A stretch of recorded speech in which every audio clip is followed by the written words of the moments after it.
हाम्रो समाज दिन प्रतिदिन अझ बढी नकारात्मक हुँदैछ होइन। यसको एउटा यो भर्खरकै यसको एउटा यो लक्षण चाहिँ के हो भने पूर्व उपराष्ट्रपति विद्या भण्डारी अब सक्रिय राजनीतिमा फर्किनु भयो होइन। हिजोदेखि अब उहाँले अब यो घोषणा गर्नुभयो। यो चाहिँ सबैले यसलाई अब एकदम नराम्रो भनिरहेछन् कि यो के भन्छ भने अब पहिले त्यत्रो दुई कार्यकाल उपराष्ट्रपति भइसकेको मान्छे चाहिँ अब फेरि सक्रिय राजनीतिमा आउँदाखेरि चाहिँ अब यो अलिकति अब यो नैतिकता पनि भएन। अब नैतिकताको त किन क्वेसन गर्नु, नेपाली समाजमा अझै पनि मान्छे किन खोज्छन्, त्यो नि एउटा कुरा हो होइन। अर्को चाहिँ अब भनौँ न, उहाँ सक्रिय राजनीतिमा आउनु भनेको राम्रो कुरा हो क्या मेरो विचारमा चाहिँ। किनभने होइन अहिले हाम्रो समस्या के हो भने हाम्रो भ्रष्टाचार अहिले हाम्रो सबभन्दा ठुलो समस्या हो देशको होइन। र भ्रष्टाचार चाहिँ के छ भने चुनावी र यो जुन यो राजनीतिक दल र चुनाव सम्बन्धी नै यो भ्रष्टाचारको जुन एउटा यो घेरा छ त्यो नै यसको जड हो भनेर पनि भनिन्छ होइन। धेरैजना विशेषज्ञहरूले पनि यो कुरा चाहिँ भन्नुभएको छ, उठाउनु भएको छ। अब यहाँ चाहिँ अब कस्तो छ भने अहिलेको विशेष सर्कलमा तपाईँलाई चुनाव लड्नको लागि तपाईँलाई पैसा चाहिन्छ। पैसा भनेको तपाईँलाई अब व्यापारीहरूबाट लिने हो होइन।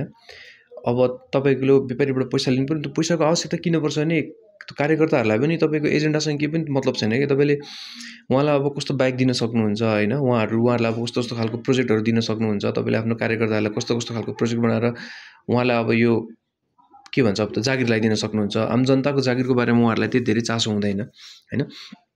र यहाँ चाहिँ अब कार्यकर्ता पोस्नु पऱ्यो भने अब तपाईँलाई फन्ड्स चाहियो भोटको लागि। कार्यकर्ता नपुसिकन तपाईँलाई भोट आउँदैन। तपाईँसँग आफ्नो आम्दानी केही पनि हुँदैन, तपाईँसँग आफ्नो काम केही पनि हुँदैन। तपाईँले त गुन्डागर्दी गरेर तपाईँ त यो राजनीतिमा छिर्नु भएको होइन।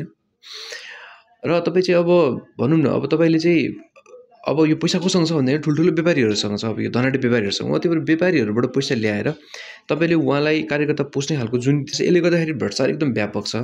अब हेर्नु उपराष्ट्रपतिलाई हाम्रो नेपाल सरकारले हरेक महिना उहाँलाई बस्नको लागि घर भाडादेखि लिएर इन्धनदेखि लिएर उहाँको सचिवालयदेखि लिएर औषधि उपचार लगायत सबै खर्चहरू उहाँहरूलाई दिइरहेको छ होइन। यो भयो भने त उहाँले अब भ्रष्टाचार गर्नु परेन नि त कहिले पनि। उहाँलाई त अब पैसाको टेन्सन भएन नि त होइन। उहाँलाई त हरेक महिना कति अस्ति एउटा पत्रिकामा आएको थियो कति 2 लाख कि कति रुपियाँ जति थियो होइन। भनेपछि उहाँसँग त्यो फन्ड भएपछि त उहाँले अब कहीँ कोहीसँग माग्नु परेन। उहाँले अब दत्तचित्त भएर होइन अब एकदम यो एकाग्र भएर उहाँ त अब देश र जनताप्रति समर्पित हुन सक्नुभयो। त्यही भएर यो एकदम राम्रो हो। मेरो विचारमा त अझैलाई राम्रो बनाउनुपर्छ भन्दाखेरि के हो भने यो चाहिँ अब हरेक नेताहरूलाई पनि एक एकचोटि मन्त्री बनाइदिने, प्रधानमन्त्री बनाइदिने, राष्ट्रपति बनाइदिने कि एक हप्ताको लागि 15 दिनको लागि। त्यो भयो भने उहाँहरूलाई आजीवन पैसाको स्रोत पनि सुनिश्चित हुन्छ र उहाँहरूले त्यो व्यापारीहरूबाट पैसा पनि लिनु पर्दैन। र यो भयो भने चाहिँ देशमा भ्रष्टाचारको सम्भावना रहँदैन कि। त्यो एकदम राम्रो कुरा हो।